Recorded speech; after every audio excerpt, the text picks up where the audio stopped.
Hello friends, स्वागत है आप सभी का हमारे YouTube channel smart learning by Tribhuvan पर। मैं हूं त्रिभुवन कुमार। आज फिर मैं आप लोगों के लिए जनरल साइंस समान विज्ञान सीरीज का वीडियो नंबर 6 लेकर के आया हूं, जिसमें फिजिक्स, केमिस्ट्री और बायोलॉजी के मोस्ट इम्पोर्टेंट क्वेश्चन को शामिल किया गया है। आज का यह वीडियो उन सभी के लिए महत्वपूर्ण होने वाली है जो railway, group D, NTPC, ALP और एसएससी की तैयारी कर रहे हैं। मैं आप लोगों से अनुरोध करता हूं कि वीडियो को बिना स्किप किए अंत तक जरूर देखिएगा। आज के वीडियो में क्वेश्चन नंबर 101 से 120 तक 20 प्रश्न रहेंगे। जो फ्रेंड्स इस सीरीज का पहले वाला वीडियो नहीं देखे हैं वह ऊपर आए आई बटन के लिंक पर क्लिक कर के देख सकते हैं, या फिर हमारे चैनल में जा कर के मेरे चैनल के प्लेलिस्ट में जनरल साइंस का प्लेलिस्ट बना हुआ है, वहां से देख सकते हैं। वीडियो अच्छा लगे तो लाइक, शेयर, कमेंट के साथ साथ चैनल को सब्सक्राइब कर बेल आइकन को प्रेस करें ताकि हमारे चैनल का हर नोटिफिकेशन सबसे पहले आपको प्राप्त हो। चलिए शुरू करते हैं आज का पहला क्वेश्चन, अर्थात 101 नंबर क्वेश्चन। तो आज का 101 नंबर क्वेश्चन है, जड़त्व का गुण है। ऑप्शन ए किसी वस्तु में होता है, बी प्रत्येक वस्तु में होता है, सी किसी भी वस्तु में नहीं होता है, डी केवल गतिशील वस्तु में होता है। तो जड़त्व का गुण क्या है फ्रेंड्स? इसका राइट आंसर हो जाएगा ऑप्शन बी, प्रत्येक वस्तु में होता है। जड़त्व जो है न्यूटन के द्वारा दी गई जो गति के 3 नियम थे, गति के 3 नियम न्यूटन ने दिया था, उन्हीं के पहले नियम से जड़त्व का नियम निकला था, या जड़त्व का परिभाषा निकला था। इसलिए हम लोग न्यूटन के पहला नियम को जड़त्व का नियम भी कहते हैं। जड़त्व के कुछ उदाहरण है फ्रेंड्स, उसे भी हम लोग याद रखिए। जैसे कि रुकी हुई गाड़ी के अचानक चल पड़ने पर उसमें बैठे यात्री जो होते हैं वह पीछे की ओर झुक जाते हैं, वह जड़त्व के कारण ही होता है। या कोई चलती हुई गाड़ी अचानक जब रुकती है तो उसमें बैठे यात्री जो हैं वह आगे की तरफ झुक जाते हैं, यह भी जड़त्व का ही एग्जाम्पल है। जब हम लोग कांच में गोली मारते हैं तो उसमें छेद हो जाता है, जबकि पत्थर मारते हैं तो कांच टूट जाता है, यह भी जड़त्व के कारण ही होता है। चलिए नेक्स्ट क्वेश्चन देखते हैं, क्वेश्चन नंबर 102। जब किसी वस्तु की गति त्वरित होती है तो उसकी चाल में हमेशा वृद्धि होती है, बी उसके वेग में हमेशा वृद्धि होती है, सी वह हमेशा पृथ्वी की ओर गिरती है, डी उस पर हमेशा कोई बल कार्य करता है। कहता है कि जब किसी वस्तु की गति त्वरित होती है तो उसमें क्या होता है। तो इसका राइट आंसर चला जाएगा फ्रेंड्स ऑप्शन डी, इसका सही आंसर हो जाएगा। उस पर हमेशा कोई बल कार्य करता है, जो वस्तु त्वरित गति में होता है उस पर हमेशा कोई न कोई बल कार्य करता है। नेक्स्ट क्वेश्चन है क्वेश्चन नंबर 103। किसी गतिशील पिंड का वेग आधा करने से उसका समवेग हो जाता है। कहता है किसी गतिशील पिंड का वेग अगर हम आधा कर दें तो उसका समवेग कितना होगा। ऑप्शन ए आधा, बी दुगुना, सी चौगुना, डी चौथाई। तो इसका राइट आंसर हो जाएगा फ्रेंड्स ऑप्शन ए आधा। अब देखिए ये कैसे होता है। किसी गतिशील पिंड का वेग अगर हम v मान लेते हैं और उसका जो है गतिशील पिंड का वेग आधा करने पर और मात्रा जो है वह उसको हम m मान लेते हैं। तो फ्रेंड्स समवेग जो होता है p, जिसको हम लोग p से समवेग को डिनोट करते हैं, समवेग होता है m इंटू v। यह फॉर्मूला होता है समवेग का, समवेग बराबर m into v, m into v। अब देखिए हमको कहता है कि वेग को हम आधा कर दें, तो वेग पहले v था, अब नया वेग जो हो जाएगा वह v/2 हो जाएगा। तो हम इस फॉर्मूला पे v की जगह पर अब जब हम m इंटू v का मान अब हो जाएगा v/2, तो देखिए बराबर हम लिख सकते हैं 1/2 इंटू एम भी। तो देखिए ये एम भी तो फॉर्मूला का ही हो गया, और ये 1/2 गुनी मतलब वह पहले का आधा हो जाएगा। तो इसका राइट आंसर हो जाएगा ऑप्शन ए। नेक्स्ट क्वेश्चन देखते हैं, क्वेश्चन नंबर 104। न्यूटन के गति के तीसरे नियम के अनुसार क्रिया तथा प्रतिक्रिया से संबंध बल। ऑप्शन ए हमेशा एक ही वस्तु पर लगे होने चाहिए। ऑप्शन बी भिन्न भिन्न वस्तुओं पर लगे हो सकते हैं। सी हमेशा भिन्न भिन्न वस्तुओं पर ही लगे होने चाहिए। डी का परिमाण बराबर होना जरूरी नहीं है किंतु उनकी दिशा समान होनी चाहिए। कहता न्यूटन के जो गति के तीसरे नियम थे, क्रिया तथा प्रतिक्रिया से संबंध बल, वह इनमें से कौन सही होगा उसके अनुसार। तो इसका राइट आंसर हो जाएगा फ्रेंड्स ऑप्शन सी, हमेशा भिन्न भिन्न वस्तुओं पर ही लगे होने चाहिए। न्यूटन के गति के तीसरे नियम के अनुसार क्रिया तथा प्रतिक्रिया से संबंध बल जो है वह हमेशा भिन्न भिन्न वस्तुओं पर ही लगे होने चाहिए, ऐसा कहा गया है। नेक्स्ट क्वेश्चन है क्वेश्चन नंबर 105। कोई अचर बल 0.6 kg द्रव्यमान के किसी पिंड में 0.8 मीटर प्रति सेकेंड स्क्वायर का त्वरण उत्पन्न करता है तो बल का परिमाण है। कहता है कि द्रव्यमान m बराबर दिया हुआ है 0.6 kg और इसका जो है त्वरण a जो दिया हुआ है a बराबर एक्सेलरेशन a बराबर 0.8 मीटर प्रति सेकेंड स्क्वायर, यह आपको दिया हुआ है। तो कहता है कि बल का परिमाण क्या होगा, F बराबर व्हाट, F का मान क्या होगा। ऑप्शन ए है 0.048 न्यूटन, बी है 0 न्यूटन, सी है 48 न्यूटन और डी है 0.48 न्यूटन। तो जब किसी अचर बल का द्रव्यमान 0.6 kg हो और उस पर त्वरण जो है 0.8 मीटर प्रति सेकंड के स्क्वायर का हो उत्पन्न हो तो उसका बल का परिमाण क्या होगा। इसका राइट आंसर हो जाएगा फ्रेंड्स ऑप्शन ए 0.048 न्यूटन। यह कैसे होता है देखिए, F बराबर फार्मूला होता है, बल जो होता है वह द्रव्यमान और त्वरण के गुणनफल होते हैं। F बराबर होता है m इंटू ए। m का मान दिया हुआ है 0.6 kg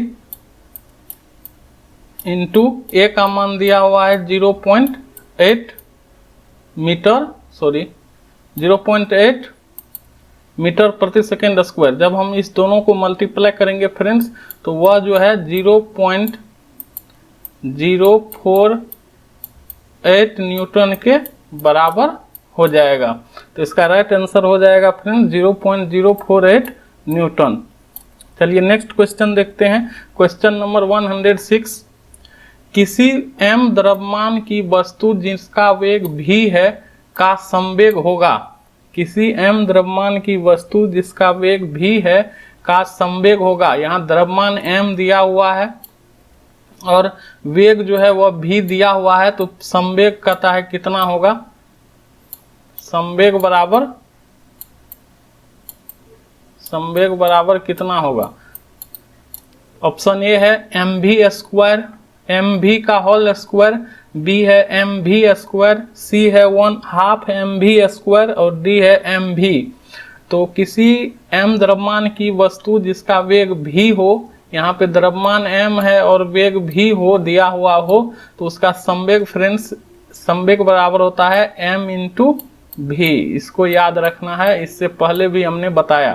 तो m इंटू भी जो होता है द्रव्यमान और संवेग के गुणनफल ही क्या कहलाते हैं, संवेग कहलाते हैं। तो इसका राइट आंसर हो जाएगा ऑप्शन डी m इंटू भी। नेक्स्ट क्वेश्चन है क्वेश्चन नंबर 100। यहाँ भी देख सकते हैं कि संवेग जो होता है वह मात्रा या द्रव्यमान इंटू वेग के बराबर होते हैं, mv के बराबर होते हैं। इसको हम लोग द्रव्यमान भी कह सकते हैं। नेक्स्ट क्वेश्चन है क्वेश्चन नंबर 107। कहता है कि मृग तृष्णा जिसको मिराज कहते हैं उदाहरण है। ऑप्शन ए अपवर्तन का, बी पूर्ण आंतरिक परावर्तन का, सी विक्षेपण का और डी है विवर्तन का फ्रेंड्स। तो मृग तृष्णा जो होता है वह या तो रेगिस्तान सब में दिखाई देता है या रोड पे गर्मी के मौसम में जब धूप रहती है उस समय यह दिखाई देता है। दिखता है जैसे आगे में आपको जाइएगा रोड पे या रेगिस्तान में तो लगेगा कुछ दूर के बाद वहाँ पे पानी है, लेकिन वह पानी वास्तव में पानी नहीं होता है। तो वही मृग तृष्णा कहलाता है, जो किसके कारण होता है फ्रेंड्स। तो इसका राइट आंसर हो जाएगा फ्रेंड्स ऑप्शन बी पूर्ण आंतरिक परावर्तन के कारण जो होता है मृग तृष्णा या तो सड़क पर रोड पर होते हैं या रेगिस्तान में होते हैं। पूर्ण आंतरिक परावर्तन के कारण इसका राइट आंसर हो जाएगा। जैसे अपवर्तन के किसके कारण, अपवर्तन से फ्रेंड्स क्या क्या होता है, तो अपवर्तन से द्रव में अंशतः डूबी हुई सीधी छड़ जो है वह तो आपको टेढ़ी दिखाई देती है, वह होता है अपवर्तन के कारण।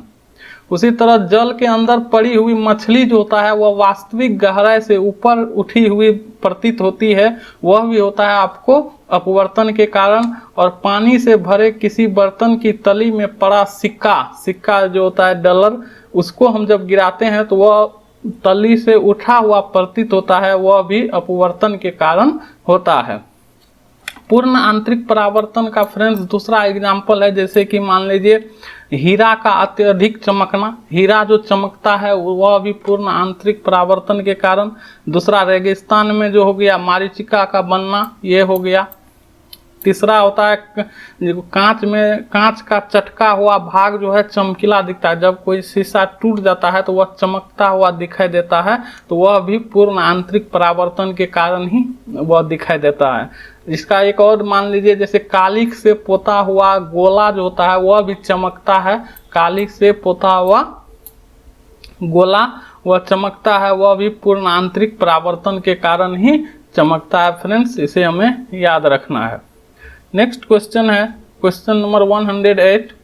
समुद्री खरपतवार में निम्नलिखित में से मुख्यतः क्या पाया जाता है। समुद्र के अंदर जो खरपतवार होते हैं, पौधा होता है, उसमें मुख्य रूप से क्या पाए जाते हैं। तो ऑप्शन ए है फ्लोरीन, बी है क्लोरीन, सी है ब्रोमीन और डी है आयोडीन। तो समुद्री खरपतवार में फ्रेंड्स इसका राइट आंसर हो जाएगा ऑप्शन डी, आयोडीन पाए जाते हैं। समुद्र में जो अंदर में खरपतवार होते हैं उसमें आयोडीन की मात्रा होती है, आयोडीन पाए जाते हैं। नेक्स्ट क्वेश्चन है क्वेश्चन नंबर 109। पेंसिल का लेड है, पेंसिल का लेड है।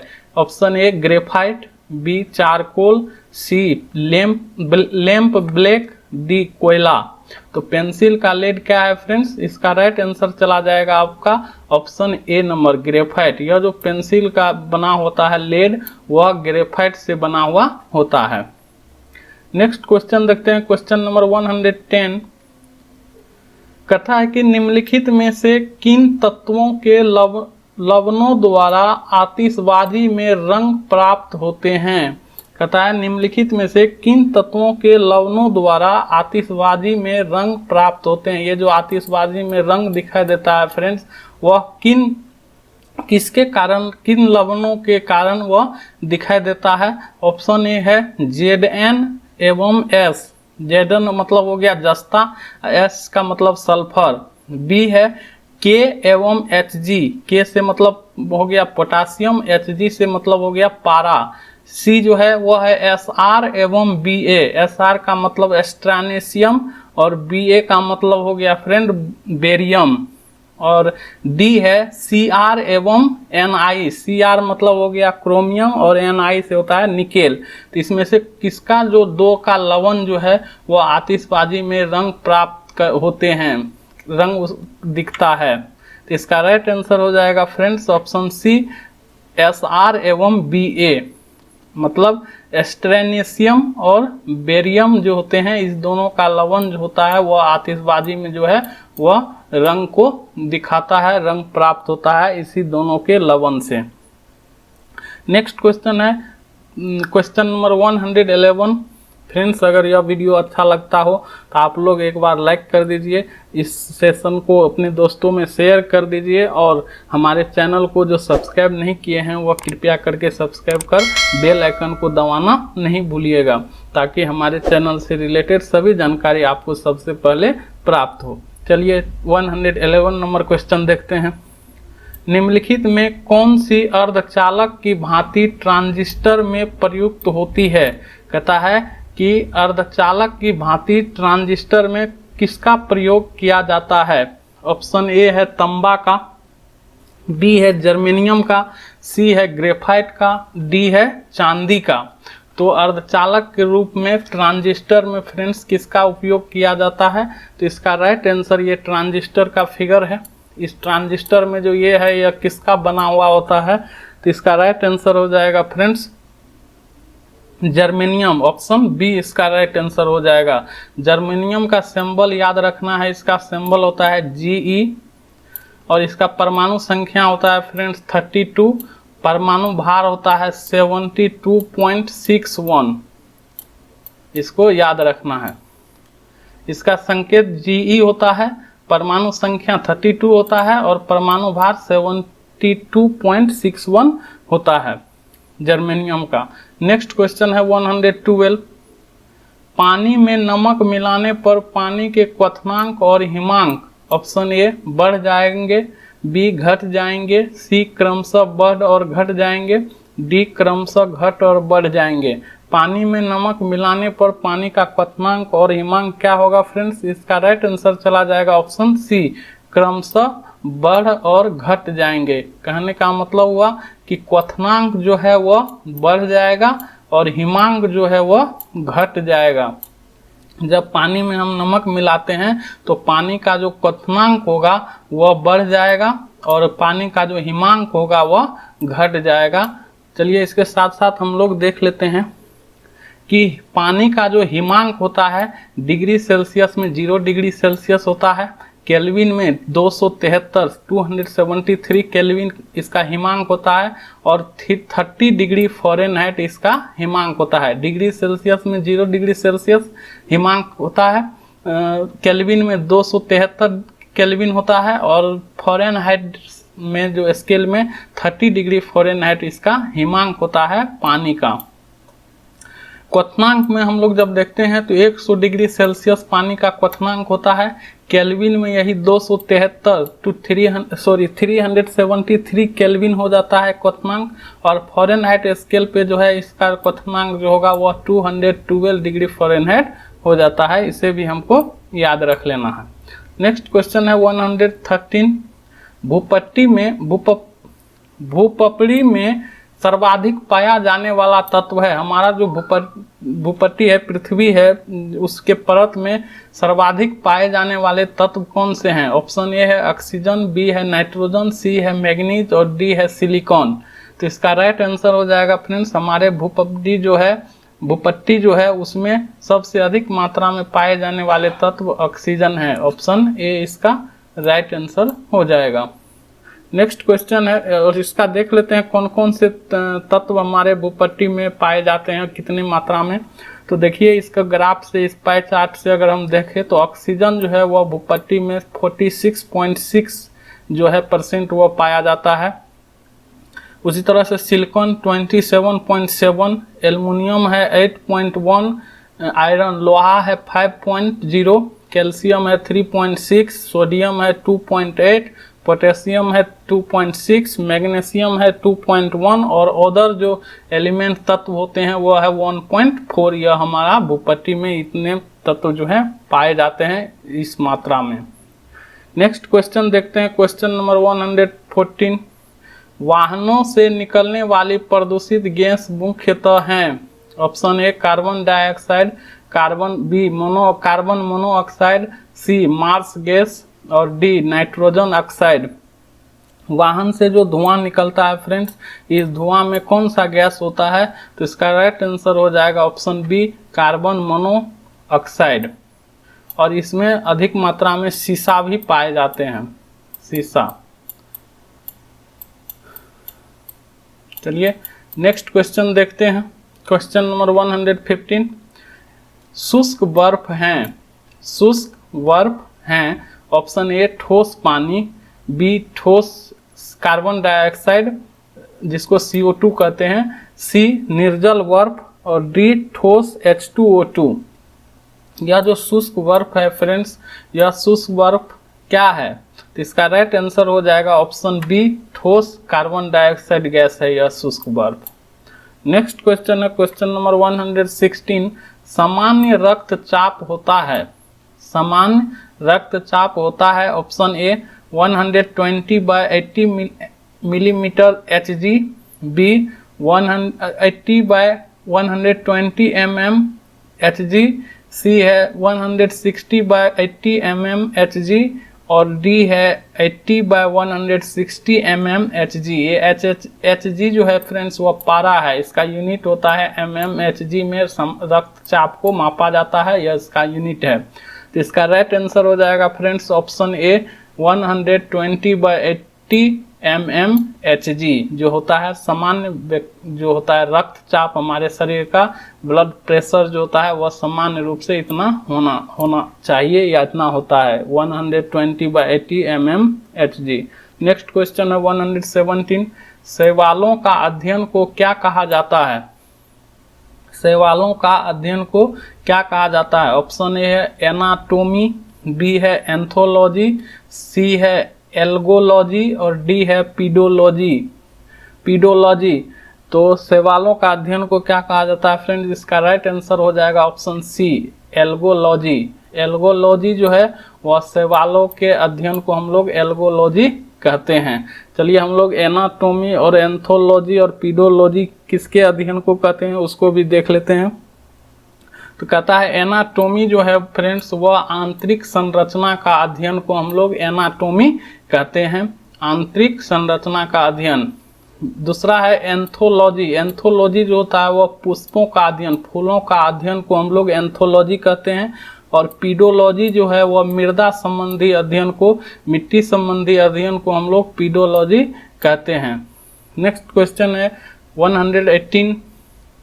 लाल रक्त कणों का जीवन काल कितना दिन का होता है? हमारे शरीर में दो तरह के रक्त पाए जाते हैं, red blood cell and white blood cell, लाल रक्त कण और श्वेत रक्त कण।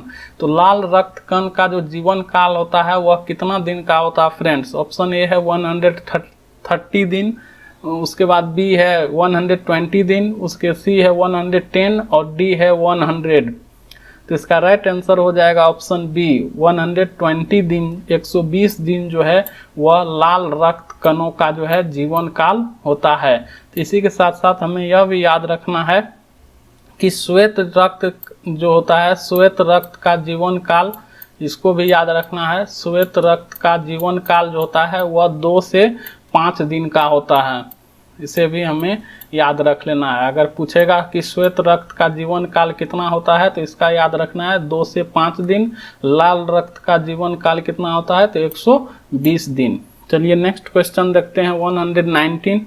फल शोध संस्थान स्थित है। ऑप्शन ए सबौर भागलपुर जो बिहार राज्य में पड़ता है, बी शिमला, सी कटक और डी राजमुंदरी। तो फल शोध संस्थान फ्रेंड्स कहाँ स्थित है? इसका राइट आंसर हो जाएगा ऑप्शन ए सबौर भागलपुर जो बिहार राज्य में है।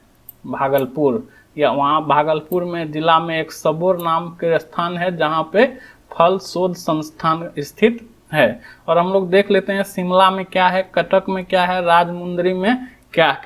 तो शिमला में फ्रेंड्स जो हिमाचल प्रदेश में पड़ते हैं उसमें केंद्रीय आलू शोध संस्थान है। कटक जो उड़ीसा में है उसमें केंद्रीय चावल शोध संस्थान है। और राजमुंदरी जो आंध्र प्रदेश में है उसमें केंद्रीय तंबाकू शोध संस्थान है। इसे भी हमें याद रख लेना है। आज का लास्ट क्वेश्चन है 120। खसरा निम्नलिखित संक्रमण के कारण होता है। ऑप्शन ए विषाणु, बी जीवाणु, सी कवक और डी शैवाल। खसरा जो होता है किनके संक्रमण के कारण होता है फ्रेंड्स? इसका ऑप्शन ए है विषाणु, बी है जीवाणु, सी है कवक, डी है शैवाल। तो इसका राइट आंसर हो जाएगा ऑप्शन ए, विषाणु के कारण जो है संक्रमण के कारण खसरा होता है। तो हमें इसको याद रखना है। अब देख लेते हैं कि खसरा से या विषाणु से, जीवाणु से कौन कौन से और संक्रमण के कारण ये होते हैं, कौन कौन से बीमारी होते हैं, उसके बारे में भी हम लोग देख लेते हैं। जैसे कि विषाणु से फ्रेंड्स चेचक जो होता है वो विषाणु से होता है, रेबीज हो गया, जुकाम हो गया, पोलियो हो गया, एड्स हो गया, डेंगू ज्वर जो हो गया, ये सभी विषाणु से होते हैं। जीवाणु से होने वाले जैसे कि देख लीजिए, जीवाणु से जो है वो प्लेग हो गया, टिटनस हो गया, हैजा हो गया, क्षय रोग हो गया, निमोनिया हो गया, टाइफाइड हो गया, यह जीवाणु से होने वाले रोग हैं। और कवक से होने वाले रोग जो हैं वह गंजापन, दम, खाज और दाद, ये सब जो हो गया वह कवक से होने वाले रोग हैं। तो आज का क्वेश्चन यह खत्म होता है फ्रेंड्स। आप लोगों को यह सेशन कैसा लगा? अगर अच्छा लगा हो तो प्यार से आप लोग से अनुरोध करते हैं कि एक बार लाइक कर दीजिएगा और इस सेशन को अपने दोस्तों में, फ्रेंड में शेयर कर दीजिएगा। जो हमारे चैनल को सब्सक्राइब नहीं किए अभी तक, वह कृपया करके हमारे चैनल को सब्सक्राइब कर बेल आइकन को दबा दीजिएगा, ताकि हमारे चैनल से रिलेटेड सभी जानकारी आपको सबसे पहले प्राप्त हो। चलिए मिलते हैं फिर अगले पार्ट लेकर के, पार्ट 7 लेकर के आएंगे। तब तक के लिए धन्यवाद, जय हिंद।